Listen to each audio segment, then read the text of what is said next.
Alright, so Danny, people have been talking about you, people have been, waiting for your UFC debut. Finally happened, you did it in a style. How do you feel about your first fight in the octagon? Yeah, it couldn't went any better. To be able to get a first round finish, I feel on top of the world, and to be able to make an entrance like that into the UFC, I feel fantastic about the whole situation. And obviously, like I say, entering the UFC like that, for me, couldn't went any better. Talk about the finish for a minute. I mean, he went limp. Did you feel him tap at all, or what did you think was going on? Do you know what? I was concentrating on really putting that squeeze on, and obviously just really trying to get that finish. I seen that he was a little bit exposed, and like I said, I've been working in the gym and get scrambles and getting up, returning back to my feet, become a lot more dynamic with my striking, working with Henry Hoofer and all the rest of the teammates within the Brazilians. So yeah, for me, trying to get up, I was going to do it, but then I seen the opportunity to be able to just flip my leg over, go on the triangle, try to straighten out the arm, go for the arm bar at the same time, and like I say, strong hips, strong legs, put the squeeze on, and quick enough he went to sleep.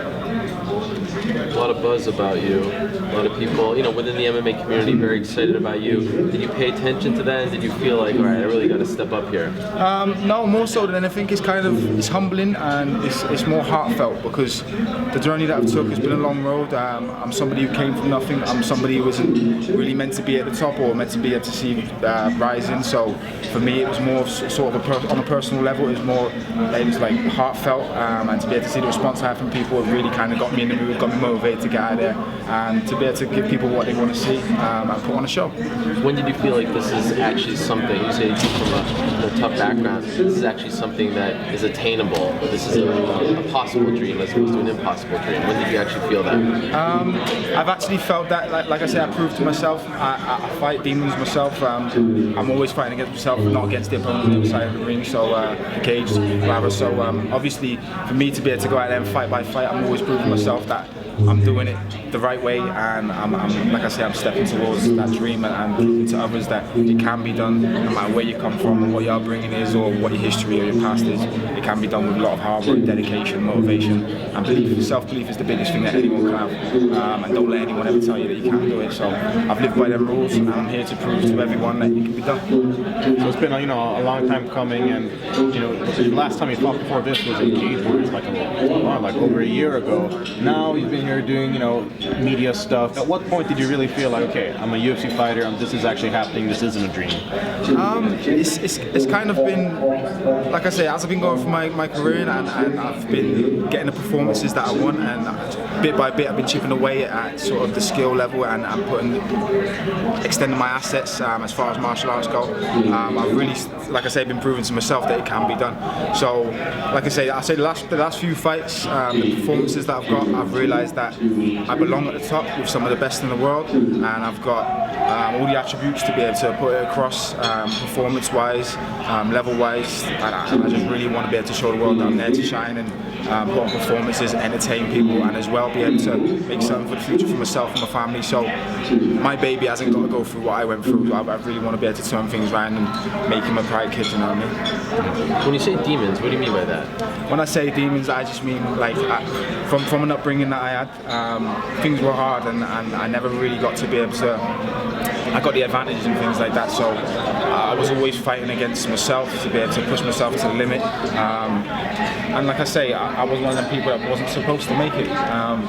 As a child growing up, things were hard, things were very hard to attain, and I had to work hard for it. Every single thing I've done, from every step I took in life, from going through school, right up until now, it still goes on, and now I'm in the UFC, I can finally make something for myself and for my family. So yeah, I say them demons, as I mean them demons, for me it's just proving that I've got what it takes to be able to change my life, my future, my family's future, and that's what I'm going to do. So what do you do now? After, you come away roller champion on stage, are you ready to get back in the gym, or do you take a little bit of time off? What's next? Well, it's the thing, I've been down at the Brazilians now in Boca Raton. Big thank you to my team, all the supporters, all my coaches in Florida for the job they've done with me.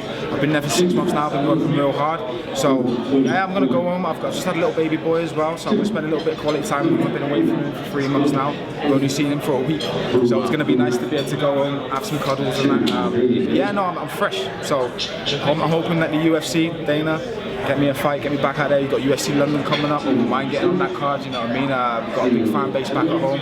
All the love and support that I've got from them has been phenomenal. So we're going to get loads of people there, do you know what I mean? So yeah, I want to continue. I'm fresh. Like I say, I had a little bit of a break since my last fight with Cage Warriors and stuff like that. So let's just keep it going. Let's keep it going. And as a lover of hot chocolate, your nickname is one of the very best. Where does it come from?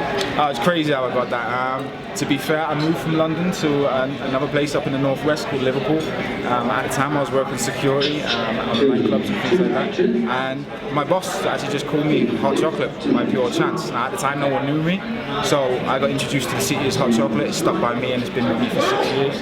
And yeah, like I say, it's catchy. Everyone kind of likes it or loves it. Hot chocolate is not a bad tasting thing, so you know what I mean. We're going on the up with that. And you've had some pretty, exciting finishes before. How high do you rank this finish on your scale of best fights? To be fair, I kind of surprised myself with the finish that I had. I wasn't necessarily looking for submission. Like I say, my striker's become a lot more dynamic.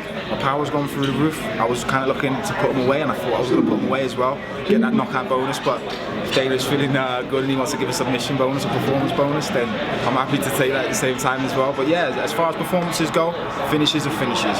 That's what entertains people. That's what makes me feel good. So I just want to continue finishing people and proving that you need to be someone that you need to watch out for me because I'm coming.